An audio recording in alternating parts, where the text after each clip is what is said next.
নিয়ামতের শুকরিয়া আবার আদায় করি আলহামদুলিল্লাহ। আমি আপনাদের সামনে পবিত্র কোরআনে হাকিম থেকে আয়াতে কারিমা তেলাওয়াত করেছি। কুল ইন্নাল মাউতাল্লাযী তাফিরুনা মিনহু ফাইন্নাহু মুলাকিকুম সুম্মা তুরাদ্দুনা ইলা আলিমিল গায়ব ওয়াশ শাহাদাতি ফায়ুনাব্বিউকুম বিমা কুনতুম তা'মালুন। আল্লাহ সুবহানাহু ওয়া তাআলা আমাদেরকে এই পৃথিবীর জমিনের ভিতরে সৃষ্টি করেছেন, সময় দিয়েছেন। এই পৃথিবীর সময় শেষ করার পর আরেকটা সময় আমাদের আছে। পৃথিবীর জীবন এটা শেষ করার পরে আরেকটা জীবন আমাদের আছে, যেটাকে আমরা উলামায়ে কেরামরা কোরআন হাদিসের মাধ্যমে যেটাকে বলে আলমে বরজাক। আলমে বরজাক মানে কবরের জগৎ। তাহলে এই দুনিয়ার সামান্য সময় একদিন ফুরিয়ে যাবে। সেই কবরের সময় অনন্ত কাল আছে, যেখানে শুরু আছে আর কোনোদিন কি নাই, শেষ নাই। আল্লাহ পাক রব্বুল আলামিন আমাদেরকে দুইটা নিয়ামত দান করেছেন। পয়গম্বর আরবি সাল্লাল্লাহু আলাইহি ওয়াসাল্লাম এই দুইটা নিয়ামতের কদর করার জন্য বলেছেন। কয়টা নিয়ামত? দুইটা। ঘুমাননি, কয়টা কথা বলছেন? দুইটা নিয়ামতের শুকরিয়া এবং এটা যথার্থ জায়গায় ব্যবহার করার জন্য বলেছেন। এক নম্বর হলো মানুষের সুস্থতা। মানুষের কি? সুস্থতা। দ্বিতীয় নম্বর হলো মানুষের সময়। সময় এই সুস্থতা এবং সময় যথার্থ স্থানে আমরা এই দুটাকে ব্যবহার করতে পারি না। এই দুইটা নিয়ামত হলো সব থেকে বড় সম্পদ, সব থেকে বড় দামি একটা সম্পদ। এক হলো সুস্থতা, দ্বিতীয় নম্বর হলো সময়। এই সুস্থতা কেমন বড় একটা দামি সম্পদ, এটা যখন অসুস্থ হয়ে যায় মানুষ তখন বোঝা যায়। এই মহল্লার ভিতরে ধরেন একজন নামি দামি মানুষ, বাক্যর মানুষ, টাকা পয়সার অধিকারী মানুষ, এই মানুষটাকে যদি আল্লাহ না করার যদি প্যারালাইসিস দিয়ে ঘরের ভিতরে বসায় দেয়, এই মানুষটার কাছে আপনি যাবেন, পাশে বসবেন, দাঁড়াইবেন, দাঁড়ানোর পরে একে জিজ্ঞাসা করবেন, আপনাকে এখন বাংলাদেশের প্রধানমন্ত্রী বানাইতে চায়, তাহলে এই লোকটা কি বলবে যে আমি প্রধানমন্ত্রী হইতে চাই না, আমি চাই সুস্থতা হইতে, নাকি? তাহলে সুস্থতা একটা বড় দামি নিয়ামত। এরপরে যদি একটা মানুষ ক্যান্সারে আক্রান্ত হয়ে গেছে, ক্যান্সারে আক্রান্ত হওয়ার পরে এই মানুষটার কাছে যে আপনি বলবেন যে আপনাকে পুরা জগতের পৃথিবীর মালিক বানায় দেওয়া হবে, সব সম্পদের মালিক আপনাকে বানিয়ে দেওয়া হবে, এই লোকটা এই মালিক হইতে চাইবে না ওই লোক থেকে মুক্তি চাইবে? তাহলে সুস্থতা কেমন একটা দামি নিয়ামত, কেমন দামি একটা সম্পদ। এই জন্য সুস্থতাটাও এটাকে যথার্থ ভাবে ব্যবহার করার জন্য বলছে, যথার্থ ভাবে এটার শুকরিয়া, নিয়ামতের শুকরিয়া আদায় করার জন্য নবীজি বলেছে। আরেকটা হলো সময়। দুনিয়ার অল্প সময় আমাদেরকে আল্লাহ তাআলা দান করেছে। এই অল্প সামান্য সময় ফুরিয়ে যাওয়ার পরে আরেকটা সময় যে আছে কবরের জগতে, যে সময় শুরু হবে আর কোনদিন কি হবে না, শেষ হবে। এই জন্য এই সময়ের মূল্যায়ন আমাদের করতে হবে। এই সময়ের মূল্যায়ন আমাদের করতে হবে। সময় যখন ফুরিয়ে যাবে তখন আপনি হাজারো চেষ্টা করলেও আর সেই সময়টা ফিরে পাবেন না, সেই অনুযায়ী আপনি আমল করতে পারবেন না। এই জন্য সময় বড় দামি, সময়ের মূল্যায়ন করার জন্য নবী আলাইহিস সালাম বলেছেন। তাহলে দুনিয়া যে অল্প সময় আল্লাহ তাআলা দিয়েছে, এই সময়ের ভিতরে যেখানে অনন্তকাল জীবন আপনার আমার সেই আলামে বরজাখের কবরের জগতে থাকতে হবে, সেই মহা সময়ের জন্য পৃথিবীতে আল্লাহ তাআলা শুধুমাত্র আমাদেরকে পাঠাইছে সেইখানে কিছু সামানপত্র জোগাড় করে নিয়ে যাওয়ার জন্য নাকি? এই তো দুনিয়ার জগৎ, হায়াতের জীবন খুবই কম।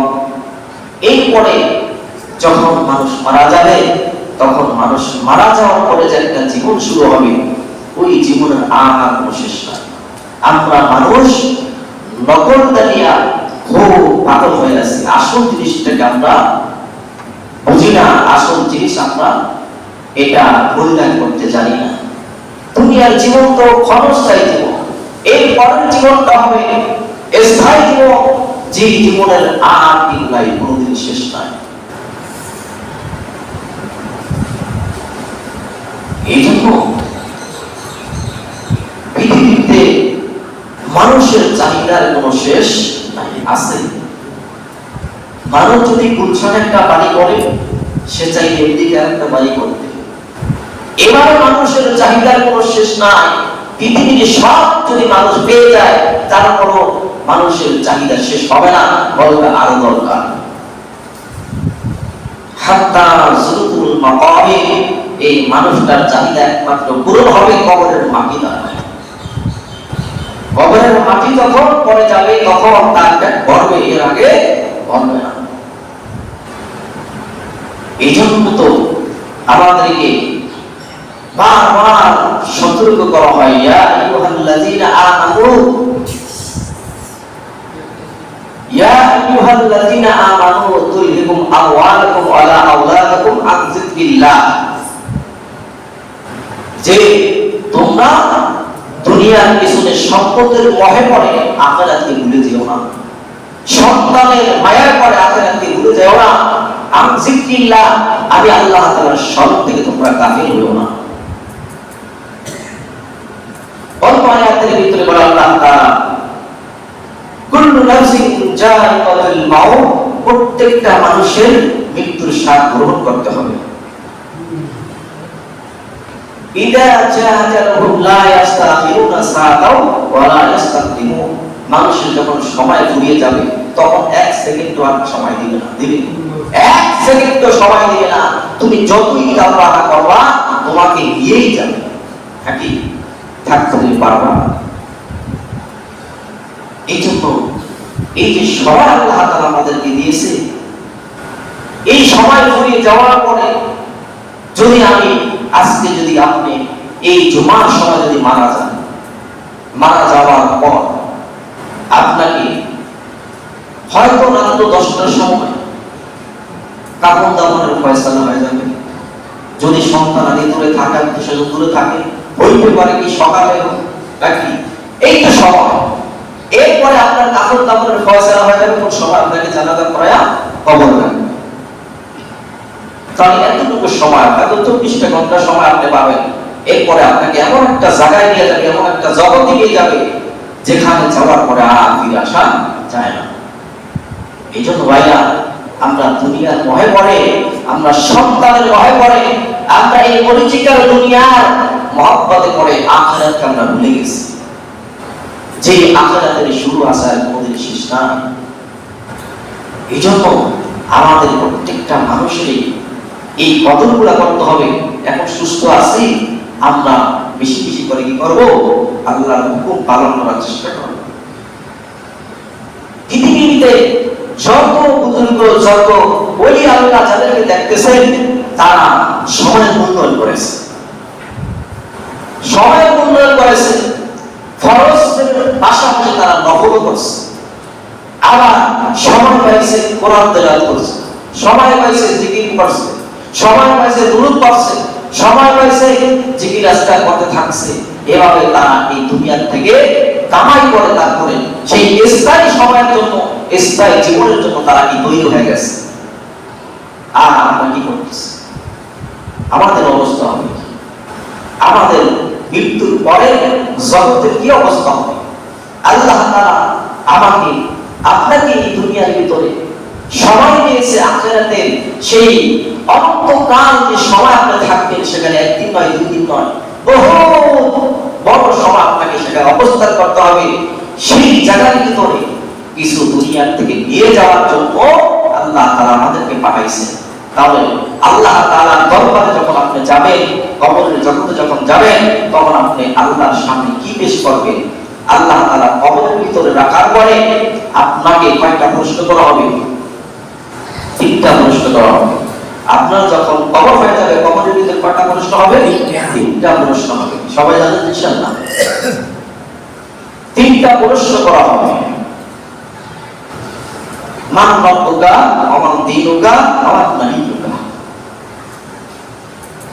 তাহলে কবরের জগতের ওই মুনকার-নাকিরের প্রশ্নের জবাব আপনি সঠিকভাবে দিতে পারবেন কিনা আপনি ভাবছেন? একটু চিন্তা করছেন? যদি পক্কার হয়ে মারা যায় তাহলে তো বলবে কি হা হা লা আদরি, হ্যাঁ? আর যদি নাক্কার হয়ে মারা যায় তখন সে প্রশ্নের উত্তরগুলো সঠিকভাবে দিতে পারবে। আল্লাহ আমাদেরকে সঠিকভাবে দেওয়ার তৌফিক দান করুন। আমিন। তাহলে কবরের জগতের ভিতরে যাওয়ার পরে মানুষের তিনটা প্রশ্ন হবে। কয়টা প্রশ্ন? তিনটা প্রশ্ন হবে। তিনটা প্রশ্নের উত্তরগুলো সঠিকভাবে দিতে হবে। মানুষ যখন কবরের ভিতরে দাফন হয়, কবরের ভিতরে দাফন হওয়ার পরে এই মানুষ সব থেকে কঠিন একটা চিন্তার ভিতরে থাকে। আয়েশা রাদিয়াল্লাহু তাআলা নবী আলাইহিস সালাতু ওয়াস সালামের কাছে জিজ্ঞাসা করছে, ইয়া রাসূলুল্লাহ, ইয়া হাবিবাল্লাহ, মানুষের কঠিন সময় কোনটা? তখন আল্লাহ রাসূল বলেন, মানুষের কঠিন সময় হলো যখন মানুষটা মারা যায়। মারা যাওয়ার পরে মানুষটাকে ঘর থেকে নামায় দেয়। ঘর থেকে নামায় দেওয়ার পরে যখন গোসল দেওয়া হয়, ওই সময় গরম পানি করে। গরম পানি করার পরে সারা মাখাইয়া এই মানুষটাকে গোসল দেয়। গোসল দেওয়ার পরে তাকে খাটের উপরে উঠায়। ওঠার পরে তাকে তিনখান কাপড়ের প্যাকেট বানায় তাকে এভাবে দাফনের ব্যবস্থা করে। এরপরে জানাজার নামাজের জন্য নিয়ে যায়। জানাজার নামাজের জন্য নিয়ে যাওয়ার পরে জানাজার নামাজ শেষ করার পরে আবার কবরস্থানে নিয়ে যায়। এই কবরস্থানে যাওয়ার পরে সবাই মাটি দেয়। মাটি দেওয়ার পর অথচ এই মানুষটা মনে করতে থাকে এই মানুষগুলো মনে হয় আমার সাথে থাকবে, কিন্তু দেখতেছে না না, আস্তে আস্তে করে মানুষগুলো সবাই আবার চলে যাচ্ছে। আবার যখন দুইজন লোক এই মানুষটাকে কবরের ভিতরে নামায়, এই লোকটা মনে করবে মনে হয় এই দুইজন লোক আমার সাথে মনে হয় থাকবে, কিন্তু দেখা যায় না না, এই দুইজন লোক তার সাথে থাকে না, থাকেনি। এরপরে মানুষ যখন এই কবর দেওয়া হয়ে যায়, নবী আলাইহিস সালাতু ওয়াস সালাম বলেন, ওই কবর থেকে আত্মীয় স্বজন যারা দাফন করার জন্য কবরস্থানে গেছে, যখন দাফন কাফন শেষ হয়ে যায় তখন আবার যারা যারা বাড়িতে চলে আসে। নবী আলাইহিস সালাতু ওয়াস সালাম বলেন, সব কিছু আত্মীয় স্বজন যারা কবরস্থানে আসে সব কিছু এই লোকটা দেখতে থাকে। এরপরে যখন মানুষ দাফন কাফন শেষ হয়ে তখন এই বাড়িতে চলে আসে, হাদিস শরীফের ভিতরে আছে 40 কদম যখন চলে আসে তখন কবরের ভিতরে দুইজন ফেরেশতা চলে আসে। কয়জন? দুইজন ফেরেশতা। একজনের নাম হলো কি মুনকার, আরেকজনের নাম নাকির। নাকি একজনের নাম মুনকার আর একজনের নাম নাকির। এই দুইজন ফেরেশতা আসে। এই দুইজন ফেরেশতার চোখগুলো হলো সবুজ বর্ণের আর চোখগুলো হলো লাল। এরা আসে, আসার পরে এই বান্দাকে তিনটা প্রশ্ন করে। নাফরমান মান রাব্বুকা ওয়া মান দীনুকা ওয়া মান নাবিয়ুকা। তোমার ওই সময় এই ব্যক্তির সামনে কোন লেখা আছে আল্লাহ রাসূল সাল্লাল্লাহু আলাইহি ওয়াসাল্লামের সেই চেহারাটার সামনে দেয়, তখন বলে যে এই লোকটাকে কি চিনোই? এই নাফরমান ব্যক্তি যদি হয় কবরের জগতে চলে যায়, বদকার বান্দা হয়ে যদি কবরের জগতে শোয়, এই ব্যক্তি এই মুহাম্মদুর রাসূলুল্লাহ সাল্লাল্লাহু আলাইহি ওয়াসাল্লামকে দেখার পরে বলবে যে না না এই লোকটাকে চিনি না, নাউযুবিল্লাহ।